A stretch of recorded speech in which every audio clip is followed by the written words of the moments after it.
What did we learn? Well, we learned first of the opportunity lost. No more marches of red and smoke through Vancouver streets. No more home field advantage. No extra energy for a team that plays with such emotion. We learned how valuable the extra days off would have been.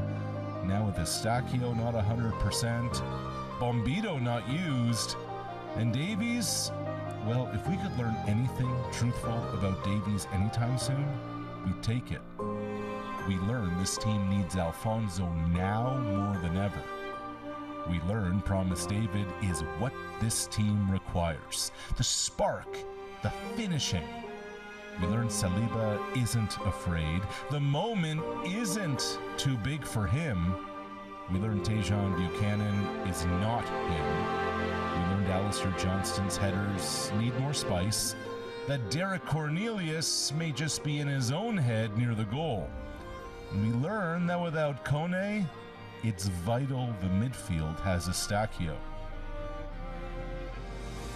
And here's what else we may not have learned, but we're reminded of. This tournament is so wild that the South Africans gave Canada more life.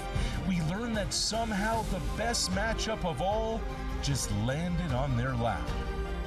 We learned there's no more time for games and decoys and any of the rest. It's the knockout stage, playing for keeps. We're about to learn that in these uncharted territories, that if we are to be a soccer nation, it's time to perform and behave like one from here on out.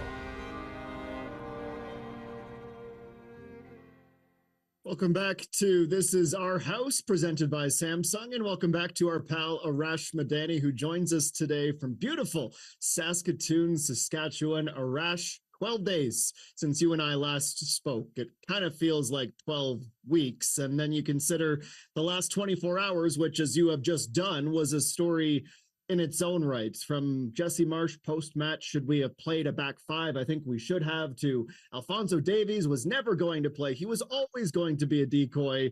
So much to unpack, including the fact we now know who Canada will play on Sunday in Los Angeles. But to start us off, there was something else that Jesse Marsch said post-match that caught your attention. What was that? Yeah, it was, somebody asked him about the way they were so passive to open the match, and especially the second half. And one thing that Marsch said, he said, when the occasions get momentous, the players are getting a little tighter. And Adam, that kind of struck me, considering everything that they've said about these players over the Marsch era. And Marsch also said, when they get tight, the natural reaction is to hold back instead of going for it more. I'm really starting to wonder here, Adam, at some point when the coach, other than the back five comment, is going to take a little more accountability for the way this team is coming out to open matches, the way they're coming out in the second half especially. Like, there is no margin for error anymore. Like, I'm fully with him when he said we need to find ways to put together complete performances, make sure we're on top of all the details over 90 minutes. Yes, there's no question. But, you think back to the way the Swiss handled themselves, their experience showed, their smarts showed, and they also were able to smell blood. Whenever there was an opening, they went for it and they capitalized on it. Canada needs to grow up and quick in a lot of different ways, and we'll see if they can do it on 3 days rest going to LA against South Africa. And we'll see if those 3 days of rest will miraculously heal Alfonso Davies to the point at which he can feature. Jesse Marsch, I don't know if it was tongue-in-cheek anymore, I don't really know what to believe, answered the question of will he play on Sunday with yes. Will he play on Sunday, or will he start on Sunday? Who knows? So that's obviously hyperbolic in some ways from Jesse Marsch. He admitted as much. It is a sound bite, but it also illustrates the fact, Arash, we have been playing the will they, won't they, with not just Davies, Moise Bombito. Suddenly Steph Estacchio is absent for the first half. So there's more injury questions at this stage in the tournament than perhaps we would have thought there would be. When it comes to the big boys, though, in the back line, Davies and Bombito, are you expecting one, both, or neither to see the field against South Africa? Davies has to play, Adam. He has to. Otherwise, why is he on the roster? Like, why would you occupy one of the precious few spots for a dude if he, like, to me, when they were down 1-0, if not then, when? So if it's not going to be in a knockout stage match, then, what is Alphonso Davies kind of doing in this mix? So to me, he has to be in the mix. The way Marsh answered the question, especially in the aftermath of this whole decoy nonsense, you got the sense that Alphonso will go. Bombito, I believe that he's going to go also. They're suggesting that it could be in a starting role. We'll see there. But you mentioned Eustáquio too. And I don't know what's happening there. Obviously, he missed that first day of training after the Qatar match. And, the messaging from Marsh was he just couldn't go full. He couldn't start full. And Steph told people in the mix zone, if I could, I would have.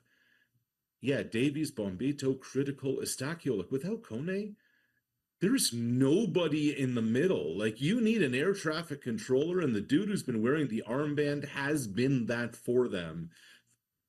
To me, in the priority scale, like Eustáquio and Davies are absolutely there, and then I guess Bombito one little notch below. You can't go into the knockout stage. You can't go into a knife fight with a spoon.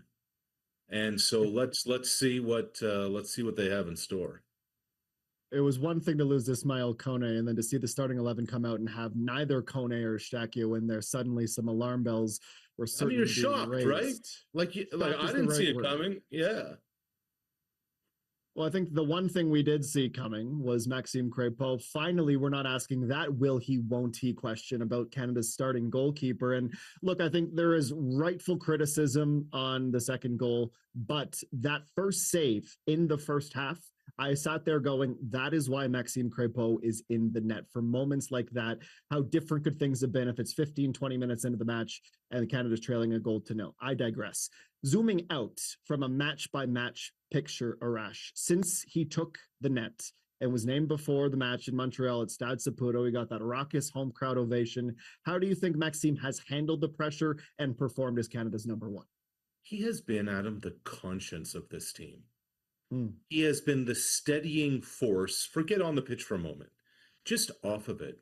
The way he's handled himself, the way he speaks, the eloquence in the aftermath of the Kone injury, the way he was able to gather some of the players in the immediate aftermath on the pitch after Ishmael went down, and just how thoughtful he's been in the way he talks about his teammates, the team, the opportunity, and obviously with what's going on family-wise. What may have been forgotten also, like, yes, he made himself big. He made that terrific save early in that match against Switzerland. What may have been forgotten, what was it, the 54th, 55th minute against Bosnia? He made an incredible save, getting his foot ankle on a breakaway that would have made it 2-0. And how different is our entire conversation over the last, 3 weeks, if not for that? So you take all of that into consideration, but still that second goal was weak against the Swiss. Let's call it what it is. Like, as vital as Crepeau has been, as important as he is, and again, when the margins are this small, that first stop was so critical. He didn't have a chance on the first one against the Swiss, but the second one has to be made. And so this is it. This is all of it. And when all of it kind of comes to a head now in the knockout stage, he has to be his best now, better than his best when his best is required. One of 11 and one of an entire match day squad that needs to be their best for Canada's biggest ever match at the men's senior level. We know Arash Madani will be watching closely. Thanks for the chat, pal. We'll catch up again soon.